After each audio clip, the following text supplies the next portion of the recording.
His Excellency Mr. Antonio Guterres, Secretary General of the United Nations, Her Excellency Madam Annalena Baerbock, President of the United Nations General Assembly,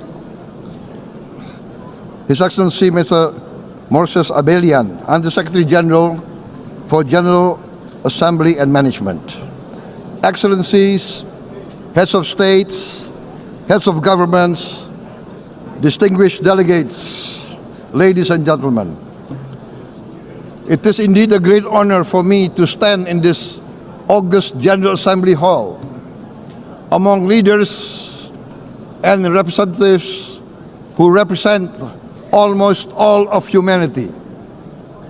We differ in race, religion, and nationality, yet we gather together today as one human family. We are here first and foremost as fellow human beings, each created equal, endowed with unalienable rights to life, liberty, and the pursuit of happiness. The words of the United Nations Declaration of Independence have inspired democratic movements across continents, including the French Revolution, the Russian Revolution, the Mexican Revolution, the Chinese Revolution, and Indonesia's own struggle and journey to freedom. It also gave birth to the Universal Declaration of Human Rights, adopted by the United Nations in 1948. All men are created equal was the creed that opened the way to unprecedented global prosperity and dignity. And yet, in our own era of scientific and technological triumphs, an era capable of ending hunger, poverty, and environmental ruin, we also continue to face today grave dangers, challenges, and uncertainties. Human folly, fueled by fear, racism, hatred, oppression, and apartheid, threatens our common future. My country knows this pain. For centuries, Indonesians lived under colonial domination, oppression, and slavery. We were treated less than dogs in our own homeland. We Indonesians know what it means to be denied justice and what it means to live in apartheid, to live in poverty, and to be denied equal opportunity. We also knew what solidarity can do in our struggle for independence, in our fight to overcome hunger, disease, and poverty. The United Nations stood with Indonesia and gave us vital assistance.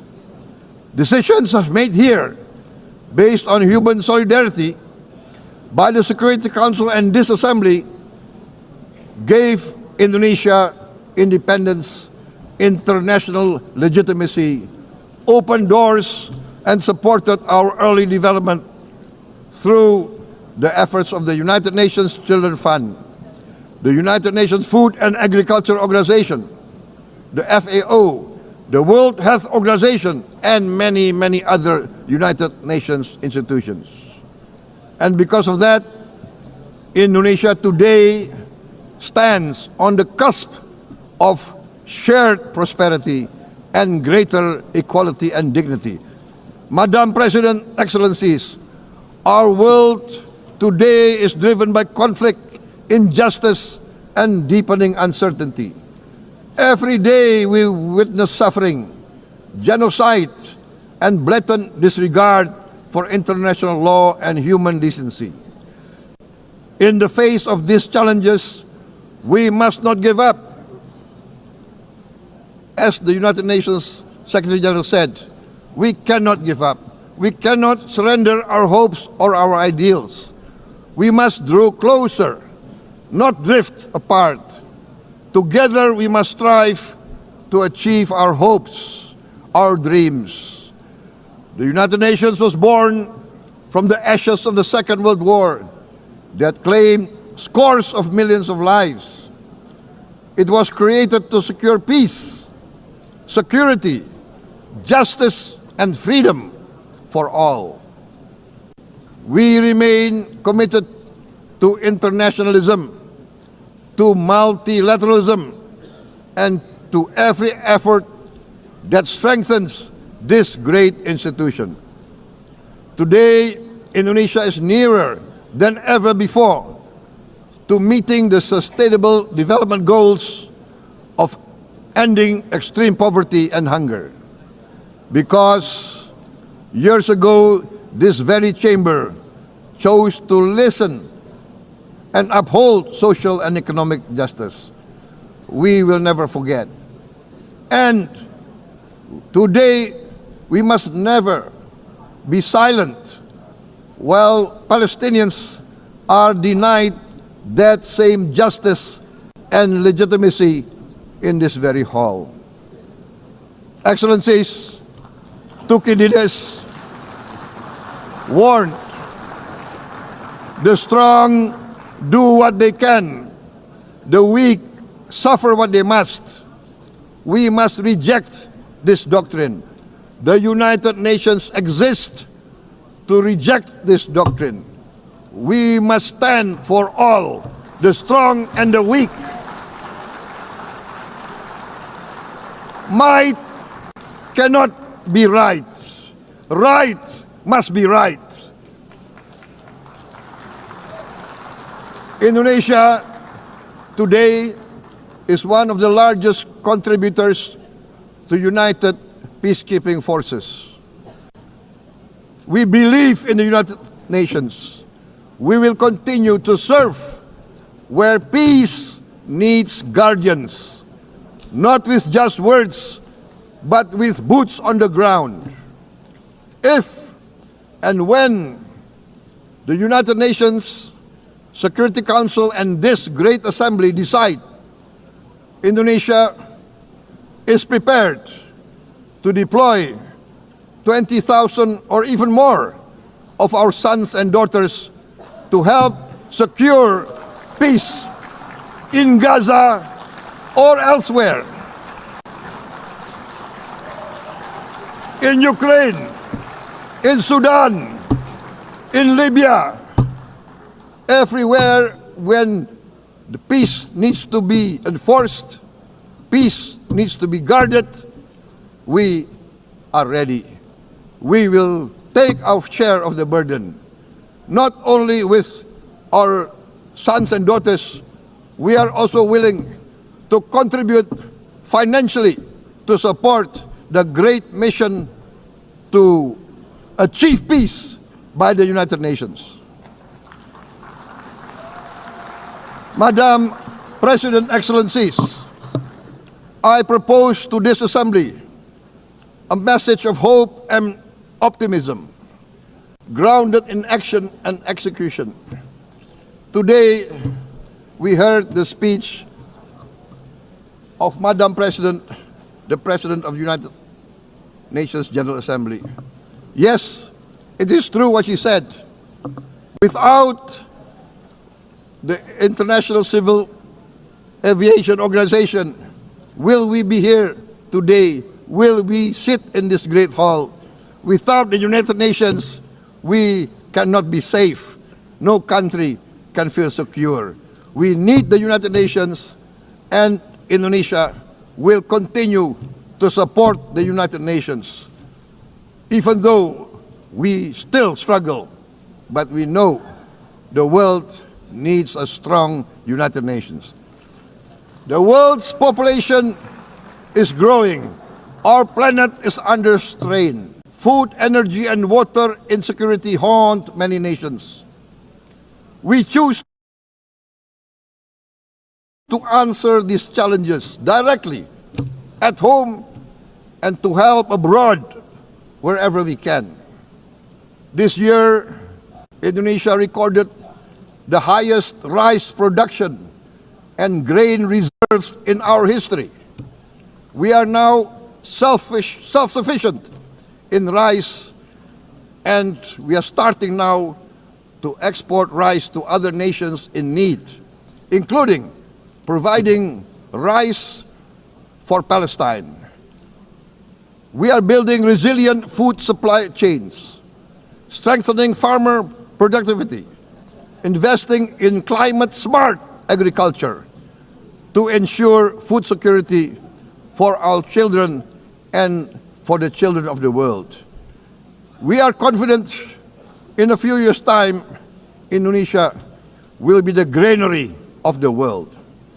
As the world's largest island state, we testify before you that we are already experiencing the direct consequences of climate change, particularly the threat of rising sea levels. The sea level on the north coast of our capital city is increasing by 5 centimeters every year. Can you imagine in 10 years? Can you imagine in 20 years? For this, we are forced to build a giant seawall, 480 kilometers in length. It will take us maybe 20 years, but we have no choice. We have to start now. Therefore, we choose to confront climate change not by slogans, but by immediate steps. We are committed to meeting our 2015 Paris Agreement obligations.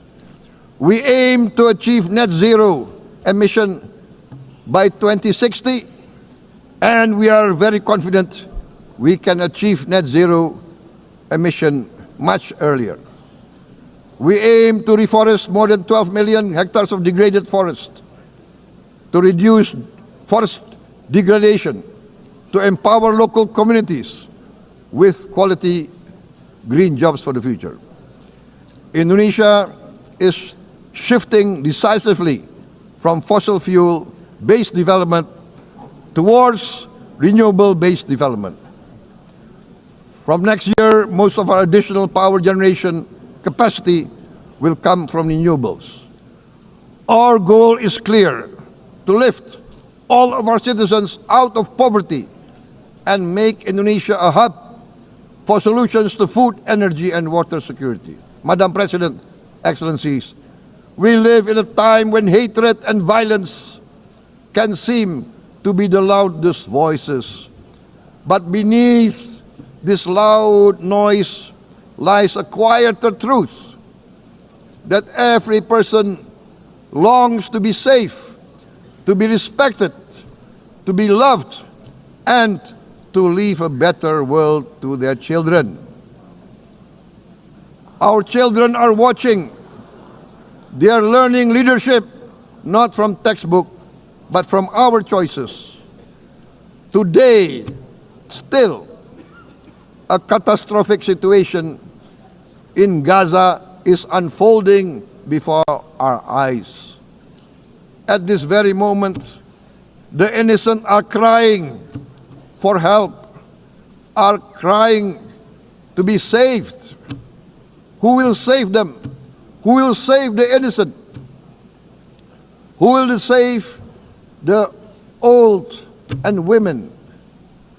Millions are facing danger at this very moment. As we sit here, they are facing trauma. They are facing irreparable damage to their bodies. They are dying of starvation. Can we remain silent? Will there be no answer to their screams? Will we teach them that the human family can rise to the challenge? Madam President, we must act now. Many speakers have said that. We must stand for a multilateral order where peace, prosperity, and progress are not the privilege of a few, but the right of all. With a strong United Nations, we can build a world where the weak do not suffer what they must, but live the justice that they deserve. Let us continue humanity's great journey of ideals, the selfless aspirations that created the United Nations. Let us use science to uplift, not use science to destroy. Let rising nations help others to lift themselves. I am convinced that the leaders of the great world civilizations of the West, of the East, of the North, of the South, leaders of America, Europe, of India, China, the Islamic world, the whole world, I am convinced they will rise to their role demanded by history. We are all hopeful that the leaders of the world will show great statesmanship, great wisdom, restraint, humility, overcome hate, overcome suspicion. Madam President, distinguished delegates, we are greatly heartened by the events of the last few days, where significant leading countries of the world have chosen to side with history, to choose the right side of history, the path of the moral high ground, the path of rectitude, the path of justice, the path of humanity, to shun hatred, to overcome suspicion, and to avoid the use of violence. The use of violence will beget violence.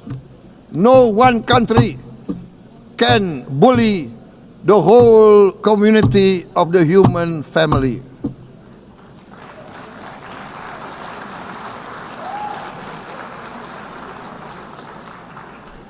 We may be weak individually, but the sense of oppression, the sense of injustice has proven in the history of mankind that this sense of injustice, this sense of oppression will unite into a strong force that will overcome this oppression, that will overcome this injustice. To close, I would like to reiterate again Indonesia's complete support for the two-state solution in Palestine. We must have an independent Palestine, but we must also recognize, we must also respect, and we must also guarantee the safety and security of Israel. Only then we can have real peace and no longer hate and no longer suspicion. The only solution is this two-state solution. Two descendants of Abraham must live in reconciliation, peace, and harmony. Arabs, Jews, Muslims, Christians, Hindus, Buddhists, all religions, we must live as one human family. Indonesia is committed to being part of making this vision a reality. Is this a dream? Maybe. But this is the beautiful dream that we must work together towards. Let us work towards this noble goal. Let us continue humanity's journey of hope, a journey started by our forefathers, a journey that we must complete. Thank you. Wassalamualaikum warahmatullahi wabarakatuh.